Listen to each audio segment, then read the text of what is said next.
예레미야 17장 1절에서 18절까지 말씀 천천히 한 목소리로 읽겠습니다. 유다의 죄는 금강석 끝 철필로 기록되되 그들의 마음판과 그들의 제단 뿔에 새겨 적거늘 그들의 자녀가 높은 언덕 위 푸른 나무 곁에 있는 그 제단들과 아세라들을 생각하도다. 들에 있는 나의 산하 내 온 영토의 죄로 말미암아 내가 내 재산과 내 모든 보물과 산당들로 노력을 당하게 하리니 내가 내게 준 내 기업에서 내 손을 뗄 것이며 또 내가 너로 하여금 너의 알지 못하는 땅에서 내 원수를 섬기게 하리니 이는 너희가 내 노를 맹렬하게 하여 영원히 타는 불을 일으켰음이라. 여호와께서 이와 같이 말씀하시니라. 무릇 사람을 믿으며 육신으로 그의 힘을 삼고 마음이 여호와께서 떠난 그 사람은 저주를 받을 것이라. 그는 사막의 떨기나무 같아서 좋은 일이 오는 것을 보지 못하고 광야 간주한 곳 건건한 땅 사람이 살지 않는 땅에 살리라. 그러나 물은 여호와를 의지하며 여호와를 의뢰하는 그 사람은 복을 받을 것이라. 그는 물가에 심어진 나무가 그 뿌리를 강변에 뻗치고 더위가 올지라도 두려워하지 아니하며 그 잎이 청청하며 가무는 해에도 걱정이 없고 결실이 거치지 아니함 같으리라. 만물보다 거짓되고 심히 부패한 것은 마음이라. 누가 능히 이를 알리오마는 나 여호와는 심장을 살피며 폐부를 시험하고 각각 그의 행위와 그의 행실대로 보응하나니 불의로 치부하는 자는 자고새가 낳지 아니한 나를 품음 같아서 그의 중년에 그것이 떠나겠고 마침내 어리석은 자가 되리라. 영원하신 보좌여 시작부터 높이 계시며 우리의 성소이시며 이스라엘의 소망이신 여호와여 무릇 주를 버리는 자는 다 수치를 당할 것이라. 무릇 여호와를 떠나는 자는 흙의 기록이 되오리니 이는 생수의 근원이신 여호와를 버림이니이다.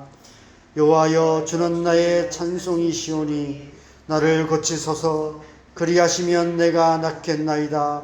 나를 구원하소서. 그리하시면 내가 구원을 얻으리이다. 보라 그들이 내게 이르기를 여호와의 말씀이 어디 있느냐 이제 임하게 할지어다 하나이다. 나는 목자의 직분에서 물러가지 아니하고 주를 따라 싸우며 재앙의 날도 내가 원하지 아니하였음을 주께서 아시는 바라. 내 입술에서 나온 것이 주의 목전에 있나이다. 주는 내게 두려움이 되지 마옵소서. 재앙의 날에 주는 나의 피난처시니이다. 나를 박해하는 자로 치욕을 당하게 하시고 나로 치욕을 당하게 마옵소서. 그들은 놀라게 하시고 나는 놀라게 하지 마시옵소서. 재앙의 날을 그들에게 임하게 하시며 변화되는 멸망으로 그들을 멸하소서. 아멘. 네, 오늘 본문이 좀 길어서 다 살펴볼 수는 없고 몇 구절 말씀을 통해서 하나님께서 오늘 우리에게 말씀하시는 음성을 듣는 시간 되었으면 좋겠습니다. 5절 말씀해 보면 여호와께서 이와 같이 말씀하시니라. 무릇 사람을 믿으며 육신으로 그의 힘을 삼고 마음이 여호와께서 떠난 그 사람은 저주를 받을 것이라 말씀하십니다. 누구에게 하시는 말씀입니까? 물론 유다 백성들에게 하시는 말씀이지만 오늘날 이 시대, 오늘날 우리를 향한 말씀이 아닐까 싶습니다.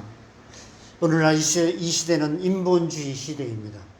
인간이 중심이 되고 인간이 이 세상의 주인 행세를 하고 있는 세상입니다. 마치 인간이 세상을 창조한 양 착각하며 우주까지도 소유하려고 들고 있는 세상입니다. 보이지 않는 것은 믿지 않습니다. 보이지 않는 하나님은 없다고 말합니다.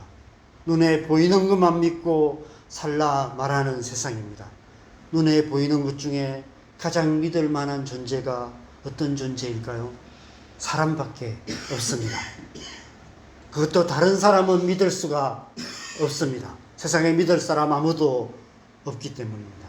오직 자기 자신밖에 믿을 사람이 없습니다. 그래서 자기 자신을 믿고 자기 힘을 믿고 자기를 의지하여 살아가고 있는 세상입니다.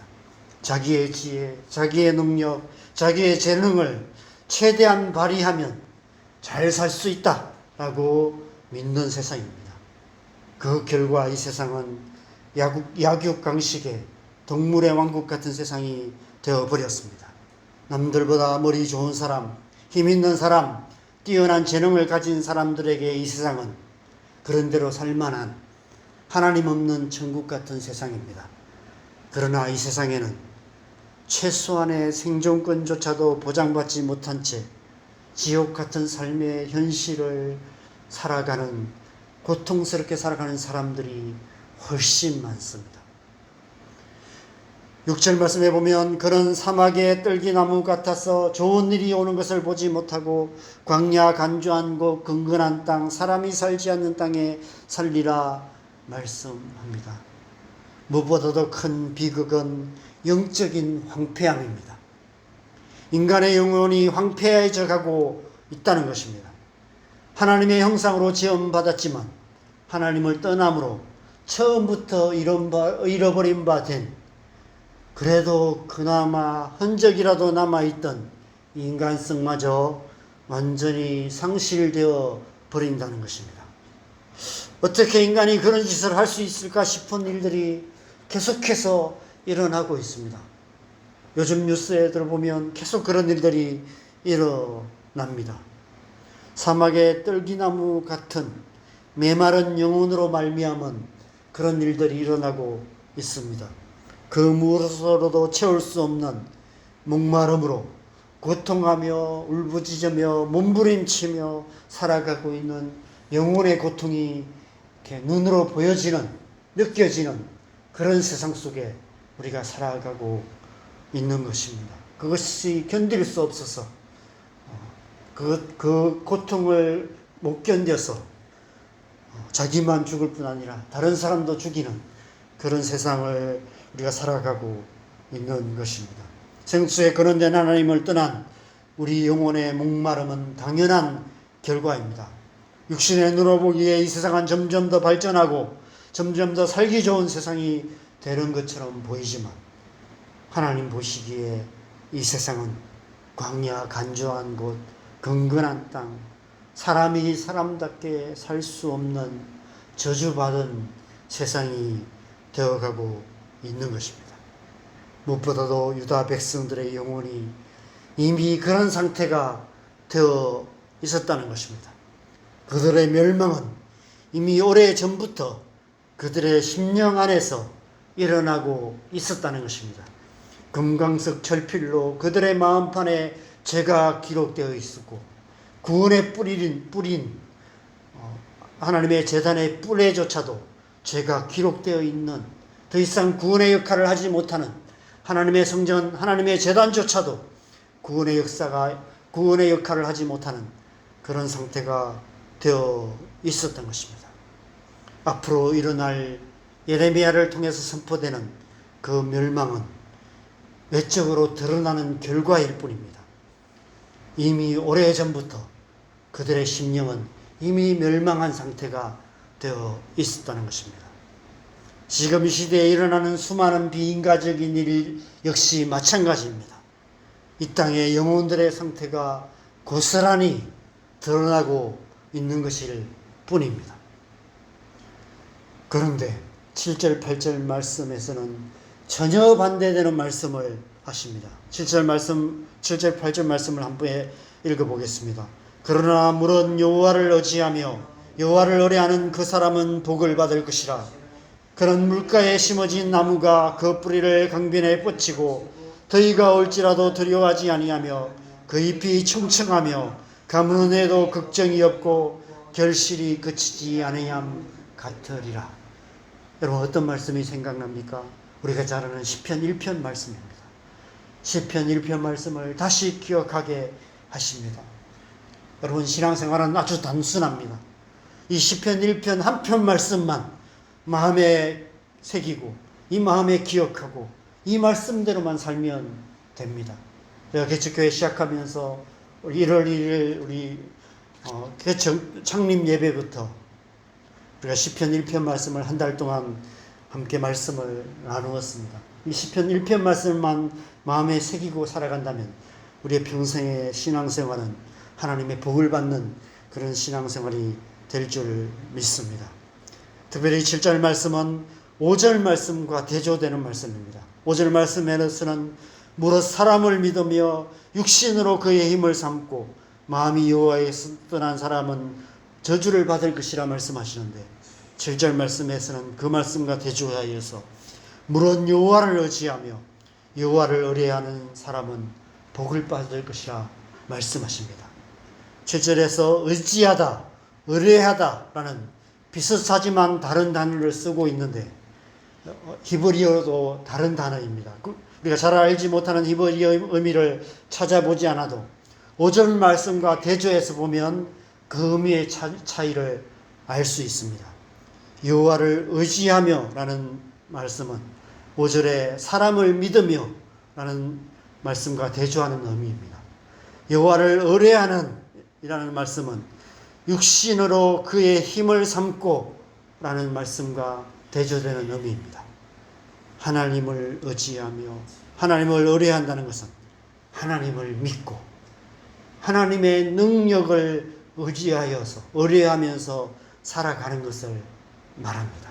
자기 자신만을 믿고 자기의 힘으로 살아가는 것이 아니라 하나님 믿고 삶의 모든 순간을 하나님의 능력을 의지하여서 살아가는 삶, 하나님의 능력으로 살아가는 삶, 늘 성령으로 충만함을 받아서 성령의 능력으로 살아가는 그런 삶을 말하는 것입니다. 그것은 이 세상과 완전히 반대되는 삶을 말씀하시는 것입니다. 인본주의가 아니라 하나님 중심의 삶을 사는 신본주의를 말하는 것입니다.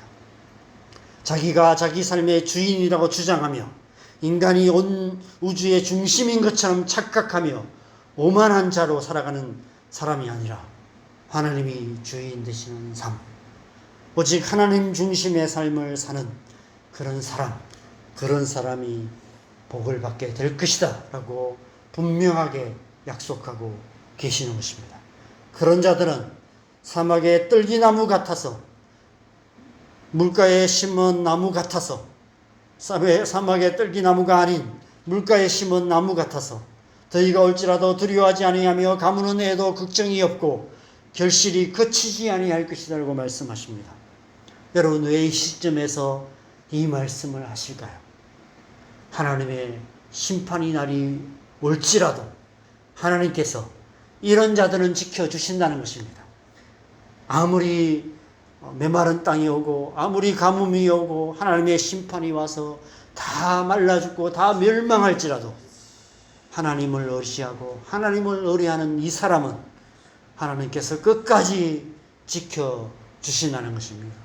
어제 말씀에서 완전히 썩은 과일처럼 되어서 땅에 멀리 던져질지라도 그 속에 하나님의 언약의 씨를 품고 여전히 하나님을 의지하고 하나님을 의뢰하면서 살아가는 사람, 그런 사람은 하나님께서 끝까지 지켜주실 거라고 말씀하십니다. 누가 그런 사람일까요? 과연 이 예루살렘에 있는 수많은 유다 백성들 중에 어떤 사람이 그런 사람일까요? 이 땅에 살아가는 수많은 그리스도인들 가운데 누가 그런 사람일까요? 9절과 10절에 이렇게 말씀하십니다. 만물보다 거짓되고 심히 부패한 것은 마음이라 누가 능히 이를 알리오마는 나 여호와는 심장을 살피며 폐부를 시험하고 각각 그의 행위대로 그의 행실대로 보응하나니 오직 하나님만 아십니다. 겉으로 드러나는 모습, 외적인 행위로 그 누구도 알 수 없다는 것입니다. 저와 여러분이 이렇게 이 태풍이 온다는 소식에도 새벽 기도 와서 이렇게 기도의 자리에 앉아 있지만 하나님만 아십니다. 하나님은 우리를 아십니다. 우리의 심령의 상태를 아십니다. 때론 우리 자신도 모르는 우리의 마음을 아십니다. 그래서 12절에서 18절 말씀에서 예레미야가 이 말씀을 듣고 깜짝 놀라면서 간절하게 기도하기 시작합니다. 예레미야 기도를 보면 민족을 위한 기도가 아닙니다. 자기 자신을 위한 기도예요. 만물보다 거짓되고 심히 부패한 우리의 마음을 아시는 하나님 앞에 심장을 살피며 폐부를 시험하고 각각 그의 행위대로 그의 행실대로 보고 계시는 하나님께 은혜를 구하고 있습니다. 이 기도는 영적으로 황폐한 시대를 사는 우리가 하나님 앞에 어떻게 나아가야 하며 어떻게 기도해야 되는지를 보여주고 있는 기도입니다. 우리는 너무 쉽게 중보 기도를 하는 것 같습니다. 마음에도 없는 소리를 하고 앉아 있는 것 같습니다. 그런데 이 시대는 무엇보다도 우리 자신을 위해서 기도해야 될 때가 아닐까 생각합니다. 예수님께서 너와 내 자녀들을 위해서 울라라고 말씀하신 것처럼 지금은 이 시대에는 무엇보다도 우리 자신과 우리의 자녀를 위해서 기도해야 될 때가 아닐까 생각합니다. 예레미야가 중심으로 여호와를 의지하며 여호와를 의뢰하는 기도로 하나님 앞에 나아가고 있습니다. 은혜를 구하고 있습니다. 특별히 14절에 이렇게 기도합니다. 14절 말씀 같이 보실까요? 여호와여 주는 나의 찬송이시오니 나를 고치소서. 그리하시면 내가 낫겠나이다. 나를 구원하소서. 그리하시면 내가 구원을 얻으리이다. 나를 고치소서라고 기도합니다. 나를 구원하소서라고 기도합니다. 왜 이렇게 기도할까요?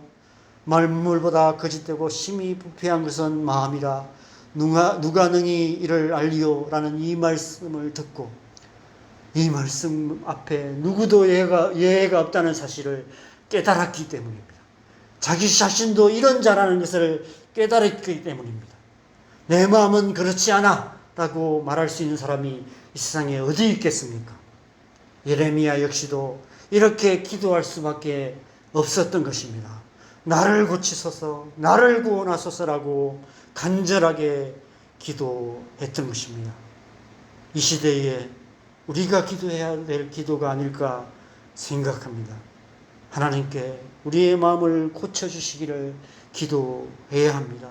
금강석 철필로 마음판에 하나님 말씀이 새겨져야 될 십계명의 돌판처럼 하나님의 말씀이 하나님의 계명이 새겨져야 될 우리의 마음판에 제가 새겨져 있고 구원의 뿔에 그 제단 뿔에 그 제단의 뿔을 붙들으면 누구든지 구원을 받을 수 있는 그 용서받고 구원받을 수 있는 그 뿔에 제가 새겨져 있는 이 시대에 하나님께 우리의 마음을 고쳐주시도록 사망의 권세로부터 우리를 구원해 주시도록 우리의 구원의 뿔이 되시는 하나님의 배나가 간절하게 기도해야 하는 것입니다. 나를 고치소서, 나를 구원하소서, 우리의 자녀들을 고쳐주시옵소서, 우리의 자녀들을 구원하소서, 우리의 교회를 고치소서, 우리 교회를 구원하소서. 저는 지금까지 30년을 사역자로 살아왔고 지금도 목사로 사역하고 있지만 여전히 제 안에 사막의 떨기나무 같은 메마른 심령이 있음을 계속해서 가면 갈수록 더 깊이 느끼게 됩니다. 저 자신의 마음 역시 거짓되고 부패한 마음임을 깨닫게 됩니다. 하나님의 은혜가 필요함을 깨닫게 됩니다. 그래서 더욱 간절하게 기도하게 되는 것 같습니다. 하나님, 나를 고쳐주십시오. 나를 구원하여 주십시오. 라고 기도할 수밖에 없는 것입니다. 여러분도 마찬가지가 아닐까 생각됩니다. 우리의 자녀들은 어떠합니까? 우리가 아무리 최선으로 우리의 자녀들을 키웠지만 그들 안에 하나님을 알지 못함으로 말미암아 떨기나무 같은 메마른 심령이 있습니다. 그 메마른 심령을 채워보려고 세상에 있는 것들, 세상의 즐거움들, 세상의 쾌락에 빠져 살아가고 있는 자녀들이 많습니다. 심령으로 고통하는 마음이 있습니다. 저희 아들 보고 저희 딸을 보면 참 불쌍할 때가 있습니다. 이 아이들이 정말 하나님을 알아야 될 텐데, 하나님을 깊이 만나야 될 텐데, 하나님의 성령의 은혜를 받아야 될 텐데, 그 우리 아이들의 심령 안에 성령의 은혜가 임해야만이 이 아이들이 정말 사람답게 하나님의 백성답게 살아갈 수 있을 텐데 자기가 뭐 해야 될지 알고 그것을 위해서 힘있게 달려가는 그런 모습 보고 싶은데 그렇지 못하고 그냥 쓸데없는 일에 이렇게 분주하게 살아가고 있는 우리 아들 보고 방구석에만 앉아있는 그냥 폰만 보고 누워있는 우리 딸을 보면서 탄식할 수밖에 없습니다. 하나님 은혜를 구할 수밖에 없습니다. 우리의 자녀들이 그런 것 같습니다. 사람을 믿으며 육신으로 그의 힘을 삼고 마음이 여호와께서 떠난 사람으로 살아가고 있는 모습들을 우리는 볼 수밖에 없습니다. 우리가 아무리 자녀들을 사랑해도 부모가 채워줄 수 없는 영혼의 필요가 그들 안에 있습니다. 오직 하나님만 아시고 하나님만 채워주실 수 있습니다. 하나님만이 그들을 고쳐주실 수 있고 하나님만이 그들을 구원하실 수 있습니다. 그래서 기도해야 하는 것이죠. 하나님 우리의 자녀들을 고쳐주시옵소서. 하나님 우리의 자녀들을 구원하여 주시옵소서. 이 땅의 교회는 어떻습니까? 교회가 갈수록 메말라져 가고 있습니다. 교회가 갈수록 사람들을 의지하고 있어요. 우리의 경험, 우리의 좋은 프로그램들, 그러한 것들을 의지하고 있습니다. 하나님의 은혜를 더 사모하지 못하고 성령의 은혜를 구하지 않고 성령께서 살아 역사하심으로 말미암아 일어나는 하나님만이 하실 수 있는 일들이 교회에 일어나야 되는데 사람들이 열심히 해서 일어나는 어떤 좋은 결과들, 우리가 보기에 좋은 결과들만이 일어나고 있는 그런 교회가 되어가고 있지 않는지를 우리는 생각해 보게 됩니다. 작은 교회들은 점점 더 메말라가고 있는 이러한 현실들을 우리가 살아가고 있습니다. 우리가 규칙교회를 시작했지만 이 메마른 땅에 아주 사막 한가운데 마치 작은 나무 한 그루 심은 것 같은 이런 느낌입니다. 언제 이 나무가 메말라 죽을지 모르겠다 이런 생각이 들 때가 가끔 있습니다. 그래서 더 간절하게 기도할 수밖에 없는 것입니다. 하나님 우리를 고쳐주십시오. 구원하여 주십시오. 살려주십시오. 그렇게 기도할 수밖에 없습니다.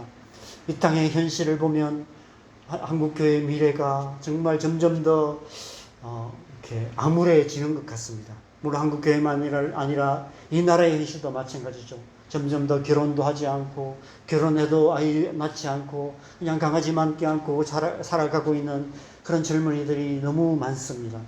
이 나라의 20년 후, 30년 후를 생각한다면 과연 이 나라의 미래가 있을까 생각합니다. 이 나라의 미래가 그렇다면 교회의 미래는 어떨까요? 마찬가지겠죠. 여러분 이러한 시대에 우리가 더 간절하게 기도해야 될 때가 아닐까 생각합니다. 오늘 예레미야가 얼마나 간절하게 기도하는지를 보시기 바랍니다. 우리 또한 더욱 간절히 하나님의 은혜를 구해야 될 때가 아닐까 생각됩니다. 더욱 간절하게 하나님의 은혜를 구하는 새벽 되시기를 바랍니다. 그래서 우리를 고치시고 우리를 구원하시는 하나님의 은혜가 임하는 귀한 시간 되시기를 바랍니다. 우리가 우리의 남은 삶 더욱 간절하게 이 예레미야의 기도로 하나님 앞에 나아가 우리를 구원하시고 우리를 고치시는 하나님의 은혜, 우리의 가정, 우리의 자녀들을 고치시고 구원하시는 은혜, 우리의 교회를 고치시고 우리의 교회를 구원하셔서 교회를 통해서 이 땅 가운데 하나님 나라를 이루어 가시는 그런 은혜를 우리가 경험하는 그런 우리의 삶 되시기를 주님의 이름으로 간절히 축원합니다. 네, 함께 기도하겠습니다. 우리가 전심으로 중보 기도를 해야 합니다. 근데 저는 그보다도 먼저 우리 자신을 위해서 기도해야 될 때가 아닐까 생각됩니다. 예레미야가 계속해서 심판의 말씀 앞에 이스라엘 백성들을 위해서 간절하게 기도해 왔습니다. 그런데 오늘 이 말씀을 듣고 예레미야가 깜짝 놀라며 자신을 위해서 기도하기 시작합니다. 하나님 먼저 나를 고쳐주시옵소서. 먼저 나를 구원하여 주시옵소서. 그렇게 기도하고 있는 예레미야의 모습을 보게 됩니다. 우리 또한 그렇게 기도해야 될 줄 믿습니다. 하나님, 먼저 내 영혼 안에 하나님의 은혜 부어 주시옵소서.